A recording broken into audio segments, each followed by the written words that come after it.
Mga kahuwan, panoorin ang video na ito upang alamin ang pinaka-latest na balita tungkol sa lagay ng panahon at bagyo update today. Makita po natin as of 4 a.m., huling lokasyon po ng mata, yung sentro ng mata ng bagyong Nando, nasa 265 kilometers kanluran ng Kalayan sa lalawigan ng Cagayan. Taglay niya yung pinakamalakas na hangin nasa 185 kilometers per hour malapit sa gitna, pagbugso na sa 230 kilometers per hour. Mapapansin po natin humina po or bahagyang humina yung bagyong Nando bagamat nasa super typhoon category pa rito as we speak. Ito'y kumikilos pa kanluran sa bilis naman na 20 kilometers per hour. As of 5 a.m. naman po, habang pinapanood nyo po itong live na ito, ay nasa labas na ng Philippine Area of Responsibility ang bagyong Nando.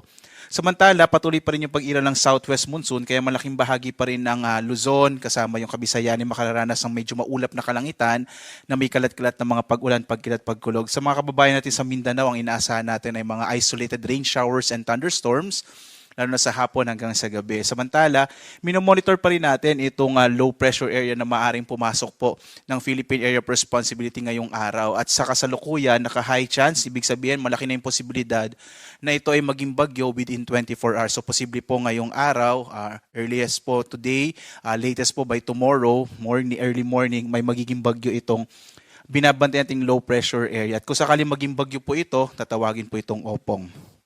Narito yung latest track ng bagyong si Nando.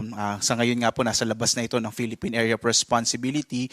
By tomorrow, nasa 475 kilometers ito kanluran ng Basco sa Batanes.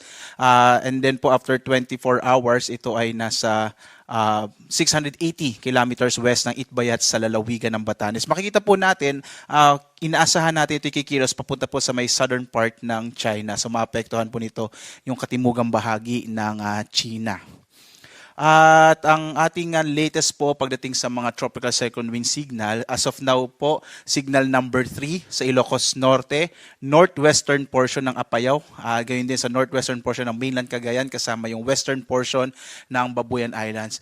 Kahit po nasa labas na ng Philippine Area of Responsibility ang bagyong Nando, posible pa rin na may mga lugar na kung saan nakataas yung tropical cyclone wind signal, sapagkat malaki din naman po yung bagyo, so posible pa rin na yung mga kaulapan na dala nito ay magdala pa rin ng mga pagbugso ng hangin at palalakas din ng mga pag-ulan.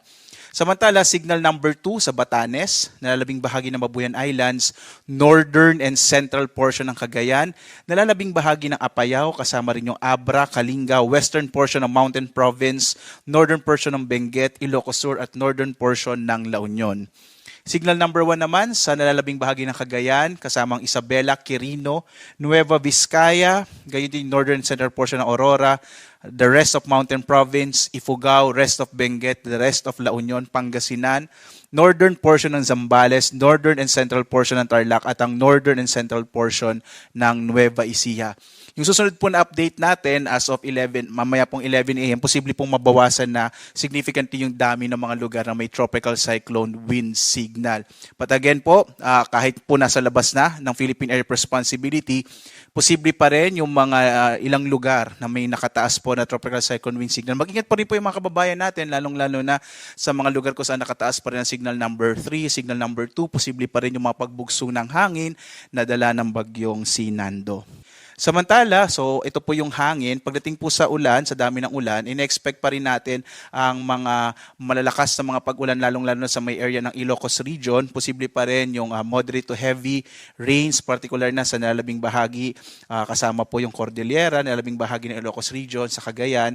Gayon din sa Zambales, Bataan, Batangas, Occidental Mindoro. Ito naman ay dulot ng southwest monsoon o habagat. So posible pa rin makaranas ngayong araw itong mga nabanggit na lugar ng mga hanggang malalakas na mga pag-ulan. Bukas, araw ng Miyerkules, epekto pa rin ng southwest monsoon o habagat at posibleng makaulapan pa rin na dala ng bagyong Nando. Inaasahan pa rin natin hanggang yung malalakas na mga pag-ulan sa may bahagi ng Ilocos Norte, Ilocos Sur, La Union, Benguet, Pangasinan, Zambales, Bataan at Occidental Mindoro. Sa mga kababayan po natin, lalong-lalo na nandito sa may kanlurang bahagi ng northern and central Luzon, iba yung pag-iingat pa rin po, pati dito sa may western section ng Southern Luzon, posible pa rin kasi yung mga biglaang pagbaha, mga flash floods, paggunang lupa or landslide, lalo na't ilang araw na pong inuulan itong western section ng Northern and Central Luzon. Posible pa rin po no, ngayong araw, sa September 23, yung mga pagbugso ng hangin sa malaking bahagi ng ating bansa, dulot po ng southwest muson o habagat. Sa mga susunod na araw, posibleng medyo mabawasan na po yung mga lugar na may mapagbugso po ng hangin, dulot po ng hanging habagat. Sa ngayon po, may nakataas pa rin tayong gale warning sa mga baybayin ng Northern Luzon. Makikita po natin sa may area ng Ilocos Region at gayon din dito sa may Cagayan. Nabawasan na po yung mga lugar na may gale warning at medyo bumaba na rin yung inaasahan natin na taas ng alon ng karagatan. Bagamat mag-ingat pa rin po dito sa mga lugar na kung saan nakataas yung ating gale warning sa seaboards ng Northern Luzon. Delikado pa rin maglayag yung mga maliit sa sakyang pandagat at mga maliliit na mga bangka sa mga baybayin po ng Hilagang Luzon dahil inaasahan pa rin natin yung malalaking pag-alon. Ito po ay dulot pa rin ng bagyong si Nando. Meron pa rin tayong as of 2 a.m. na nakataas na storm surge warning. Posible pa rin po yung malalaking hampas ng alon sa mga baybay dagat, particular na dito sa may area ng Batanes, Babuyan Island, silagang bahagi ng Cagayan, northern portion ng Ilocos Norte, at yung northern portion ng Ilocos Sur. Posible pa rin yung 1 hanggang 2 metro naman sa may central portion ng Ilocos Sur. So kahit pablayo na yung bagyo, posible pa rin yung malalaking pag-alon dito sa may area, sa may baybay dagat po.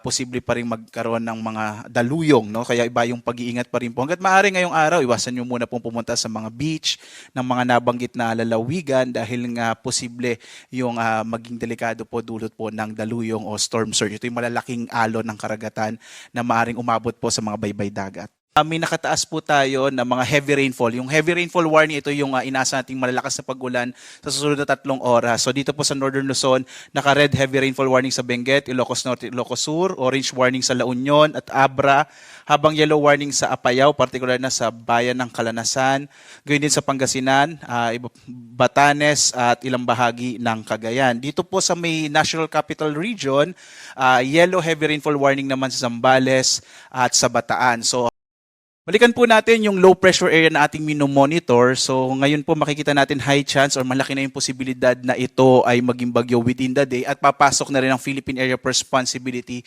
sa araw na ito. Base po sa ating mga latest na data, posible pong baybayin nito itong karagatan po ng Pilipinas at posible pong maapektuhan sa ngayon po itong area ng Eastern Visayas, Bicol Region, gayon din yung Central Luzon at Southern Luzon. Again, pwede pa rin naman po itong magbago lalo't wala pa tayong track.